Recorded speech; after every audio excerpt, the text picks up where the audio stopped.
तो ऋषि साहब ये बताइए कि लॉकडाउन की इमरजेंसी जो ये आपदा लागू हुई है, आपने कब से लोगों के बीच में मदद पहुंचाने का काम शुरू किया?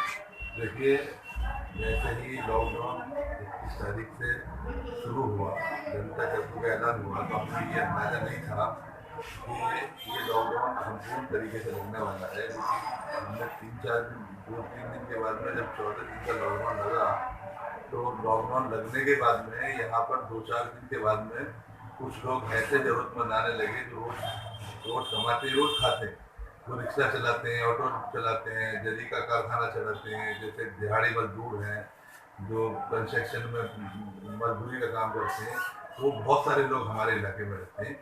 वो हमारे पास आने लगे मजबूरी लेकर कि हमने कुछ जो है हमने राशन अनाज बांटना शुरू किया। पहले हमने जो शुरू किया, ये देखा कि कौन से प्लॉट के जिम्मेदार लोगों को बुलाए और ये पूछा गया कि यहाँ पर कौन ज़्यादा जरूरतमंद है जिनके घर में खाने के लिए नहीं है। तो प्लॉट के जिम्मेदारों ने आगे जहाँ जहाँ हमको बताया, हमने वहाँ से शुरुआत किया। फिर जैसे जैसे टाइम बढ़ता गया, वैसे वैसे जरूरतमंद बढ़ते गए, तो हमने जो है पूरा 1 महीने तक काफ़ी अनाज, जितना भी हमसे हो सका, हमने बहुत पूरी पूरी कोशिश की कि हम लोगों के घर तक अनाज पहुंचा सकें। फिर उसके बाद में जो है हमने करीब 1 महीना हो गया। 1 महीने से जो है हमने जो खाना बना हुआ खाना जो है, हमने पूरे समाजवादी के 5 नगर सेवक, हर नगर सेवक को 6,000 आदमियों का खाना, दोपहर में 3,000 आदमियों का और शाम में 3,000 आदमियों का ऐसा खाना हम लोग खुद अपना बना रहे हैं। हमारा किचन है रफीक नगर, जो बहुत बुनियाद जो हॉस्पिटल है, उसमें मतलब जो है वो हॉस्पिटल में ही वहाँ खाना बनाया जा रहा है। और 30,000 खाना जो है 5 नगर सेवक की तरफ से, 10,000 अबू हासिम आजमी साहब की तरफ से, हम लोग जो है ना एमएलए और नगर सेवक मिलकर के करीब 40,000 लोगों को रोज खाना पहुंचा रहे हैं। और वहाँ पर सर, आपको अशीम आजमी से बात सुनने में कहा था कि सबसे पहले अगर बड़े पैमाने पर अगर किसी वार्ड में अगर खाना पहुंचाने का काम हुआ है तो वार्ड क्रमांक 139 में अख्तर कुरैशी साहब की तरफ से चालू किया गया। तो ये बताइए, बड़े पैमाने की अगर हम बात करते हैं तो उस वक्त लोगों को सिग्नल पे भटकते हुए देखा गया था कि खाने के लिए परेशान है। देखिए, हमने जो है, हम आपको बता रहे हैं कि हमारे वार्ड में जैसे ही डॉन लॉक लगा है, हमने 3-4 दिन में जो है, पहले शुरू में हमने सूखा राशन बांटना शुरू किया। आपको जैसे बताया कि जो है हमने हम हर प्लॉटों में मालूमात किया कि कौन आदमी के पास खाने के लिए नहीं है, हमें लोगों ने बताया, उन तक के हमने जो है राशन पहुँचवाने की पूरी पूरी कोशिश की। आप ये समझ लो कि पूरे लोगों तक तो नहीं पहुँच सकता है। अब यहाँ मेरे वार्ड में कम से कम लाखों की तादाद में जो है पॉपुलेशन है अभी, लेकिन हमने जरूरतमंदों को, जो जरूरतमंद थे, उन तक पहुंचाने की पूरी पूरी कोशिश की है।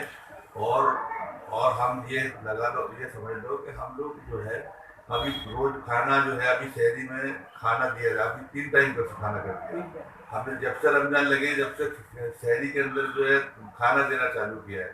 दोपहर में जो हिंदू पॉपुलेशन है, जहाँ पे हमारे हिंदू भाई रहते हैं, वहाँ पर दोपहर का खाना जितना भी होता है, सब जो है हिंदू भाइयों को पहुँचा दिया जाता है। रात में जो मुसलमान हैं, जो जहाँ पर मुस्लिम लोग हैं, वहाँ पर शहरी का खाना देते हैं हम लोग। हम शाम में अफ्तारी के बाद फौरन खाना देते हैं। हम 2 टाइम खाना बराबर लोगों को पहुँच रहा है। काफ़ी हद तक समझो 6,000, 3,000 सुबह, 3,000 शाम में लोगों को खाना पहुँचा रहे हैं। पूरी पूरी कोशिश कर रहे हैं, जितना हमसे बन रहा है। हम कोशिश ये कर रहे हैं कि कोई भूखा हमारे एरिया में ना रह पाए। आपका कहने का मतलब है कि अख्तर कुरैशी किसी को भूखा नहीं रहना चाहिए। नहीं, हमने तो इबादत के रोजी का राजी तो अल्लाह, देखो रोजी का राजी अल्लाह है, सबको खाना खिलाने वाला अल्लाह ताला है। लेकिन अपने से जितनी कोशिश होती है कि कोई अगर अपने पास मजबूर लाचार आ जाता है जिस पर नहीं है, तो पूरी पूरी कोशिश होती है कि उसकी कुछ ना कुछ मदद करें। अच्छा, कच्चा राशन उपलब्ध कराने में कैसे, क्या मतलब कितने लोगों तक पहुँचा है चावल गेहूँ का किट वगैरह? मेरे ख्याल से करीब 4,500 5,000 लोगों तक राशन मेरे वार्ड में बटा है। आपने किट में क्या क्या उपलब्ध करा के दिया? हमारे किट में था, चावल था, आटा था, और दाल थी, शक्कर थी, चाय पत्ती थी, तेल था, मतलब जो जरूरत के सब सामान है, सब थे जो किचन में लगता है। तो मौजूदा समय में सर आपको क्या लगता है कि अभी ये जो लॉकडाउन बढ़ रहा है तीसरे चरण में अभी यहाँ पे, तो आपकी क्या प्रतिक्रिया है कि किस प्रकार अभी ये जो रेड जोन में है शिवाजी इस पे प्रकाश डालिए, आप क्या कहना चाहेंगे? देखिए, ऐसा है कि हमारे इधर जो है लॉकडाउन का पालन सिर्फ इसलिए नहीं हो रहा है कि यहाँ पर लोग जो है, बहुत सारे लोग जो बाहर के मजदूर हैं, जो अकेले रहते हैं, वो लोग यहाँ पे फंसे हुए हैं, अभी उनकी जाने की प्रक्रिया चालू की है।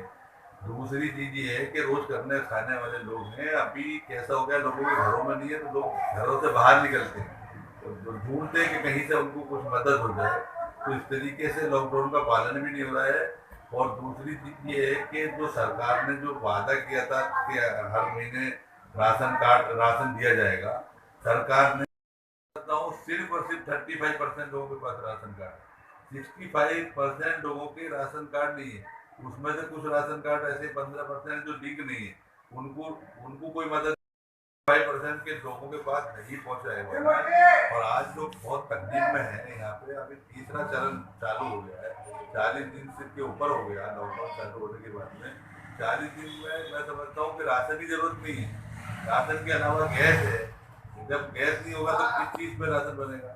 मैं अगर सरकार से अपील करना चाहता हूँ, ये लॉकडाउन बढ़ाए चले जा रहे, ठीक है बढ़ाइए आप, जो है जनता की सेफ्टी के लिए हो रहा है, लेकिन बोलना ऐसा है कि अनाज आपने दे दिया, आप छुट्टी आपकी कि हमने अनाज दे दिया खाने के लिए, जब गैस नहीं होगा तो पकेगा किस चीज पर अनाज? लोगों के पास गैस नहीं है, लोगों के पास दूध के पैसे नहीं है, लोगों के पास दवाइयों के पैसे नहीं है। आज मैं समझता हूँ कि कितने लोग ऐसे हैं जिनको शुगर है, डायबिटीज है, ब्लड प्रेशर है, कितनी सारी बीमारियां हैं, लेकिन उन सब बीमारियों के बीच में रहते हुए आज लोग तड़प रहे। कुछ लोग तो ऐसे हैं कि मैं समझ रहा हूँ कि कोरोना से कम मर रहे लोग, दूसरी बीमारियों से ज्यादा मर रहे। और लोगों के साथ ऐसा हो रहा है कि लोग यहाँ से जब जाता है ना, आदमी तकलीफ होती है, उसका ब्लड प्रेशर हाई होता है, उसका सांस फूलने लगता है।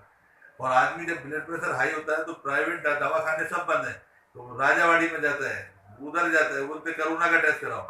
जब तक वो घूमता है, जब तक मर जा रहा है। कितनी डेथ ऐसी हो चुकी है कि जो जिनको कोरोना नहीं है, बुखार नहीं है, सर्दी नहीं है, सिर्फ उसको ब्लड प्रेशर हाई हुआ, डायबिटीज उसकी बढ़ गई, और वो घूमता फिर रहा, उसको वक्त पे दवा नहीं मिलने के कारण जो है उसकी डेथ हो रही है। लोग डर गए हैं, दवाखानों में राजावाड़ी में इधर उधर लिया नहीं जा रहा। यहाँ तक कि जिनको डिलीवरी होनी है, लेडीजों को डिलीवरी का टाइम हो गया, वहां जा रहे हैं तो पहले उनको दौड़ाया जा रहा है कि पहले तुम आप कोरोना का टेस्ट करा के लाओ, फिर हम उनको एडमिट करेंगे। आज जितने भी सर यहाँ पे प्राइवेट दवाखाने शिवाजी नगर में करीब 23-25 दवा हॉस्पिटल है जो पूरी तरीके से बंद है, जो दवा नहीं दे रहे हैं। जो दूसरे दवा जो डॉक्टर बैठते हैं क्लिनिक यहाँ पे दुनिया की तादाद में, उनको बीएमसी ने उसको स्ट्रिक किया, वो उन्होंने डॉक्टरों ने बैठना बंद कर दिया। अभी 3 दिन अगर मैं समझता हूँ खांसी की दवा या सर्दी की दवा नहीं मिलेगी तो 3 दिन में तो उसके हाथ से हालत खराब हो जाएगी। आज सर्दी खांसी किसी को हो रही है तो वो डर जा रहा है। कम से कम यहाँ दवाओं की सहूलत होनी चाहिए, और जो सरकारी दवाखाने हैं उनमें बोलना चाहिए कि जो दूसरी मर्ज के पेशेंट आ रहे हैं, कम से कम उनका पहले ट्रीटमेंट चालू किया जाए, फिर उनका कोरोना का टेस्ट किया जाए। प्रशासन से आप ये मांग करेंगे? ये मेरी प्रशासन से यही मांग है कि जो हॉस्पिटल के अंदर जो दूसरे मर्ज वाले, जो दूसरी बीमारी के लोग जा रहे हैं, जैसे किसी को ब्लड प्रेशर है, किसी को डायबिटीज है, किसी को डायलिसिस है, किसी को कुछ प्रॉब्लम है, और वो जो हॉस्पिटल में जा रहे हैं तो उनको अब ट्रीटमेंट नहीं हो रहा है, उनको पहले कोरोना का टेस्ट कराने के लिए बोला जा रहा है। मेरी सरकार से मांग है कि पहले कम से कम पहले उसको मरीज को एडमिट किया जाए, और एडमिट करने के बाद में उसका जो उसकी उपचार है उसका उपचार किया जाए, उसके बाद में कोरोना का टेस्ट करो आप। अब वो दौड़ता रहता है, 1-2 दिन में आदमी, कितनी डेथ ऐसी हो गई है कि जो जिनको कोरोना नहीं था दूसरी बीमारी से मर चुके लोग। तो मेरी सरकार से मांग है ये कि ये जल्द से जल्द जो प्राइवेट दवाखाने हैं उनको कम से कम ऑर्डर दिया जाए चालू करने का। हमारे शिवाजी नगर बैंगनवाड़ी में मैं बोलता हूँ आधे डॉक्टर भी नहीं आते, जबकि पहले सुबह से लेकर दोपहर तक बैठते थे, फिर दोपहर से लेकर रात के 12 बजे तक डॉक्टर बैठते थे। अब डॉक्टर कोई आ ही नहीं। पहली बात तो 80% डॉक्टर ही गायब हो गए, जो है ही नहीं एरिया में, और जो 20% है भी तो वो 2 घंटा दवा खाना खोल रहे हैं। अब 2 घंटे के दवा खाने खोलने में किसको मिलेगी दवा, किसको नहीं मिलेगी? तो ये बहुत बड़ी समस्या है कि जो सरकार है ये प्राइवेट दवाखानों को अनुमति देनी चाहिए चालू करने के लिए कि कम से कम जो दूसरे पेशेंट है, जो दूसरे मर्ज के पेशेंट हैं, उनको कम से कम उपचार चालू किया जाए, उनको दवाइयाँ देना चालू किया जाए। आज कई केस ऐसे हो गए कि मेरे सामने, आंखों के सामने, कि कई लोग 3 दिन से बुखार आया, 3 दिन से घूम रहे, उनको दवा नहीं मिलने की वजह से उनकी डेथ हो गई। आपने जो इतना समय दिया, और मैं यशपाल शर्मा, पत्रकार यशपाल शर्मा, वार्ड क्रमांक 139 के सपा नगर सेवक अख्तर कुरैशी साहब की जो अभी आपने वो प्रतिक्रिया कोरोना मुश्किल की घड़ी में उन्होंने जो सहयोग और योगदान दे रहे वो जनता को, उसके बारे में चर्चा करके आप जानकारी हासिल की है। हम उम्मीद करते हैं कि आने वाले दिनों में भी अख्तर कुरैशी इसी तरह से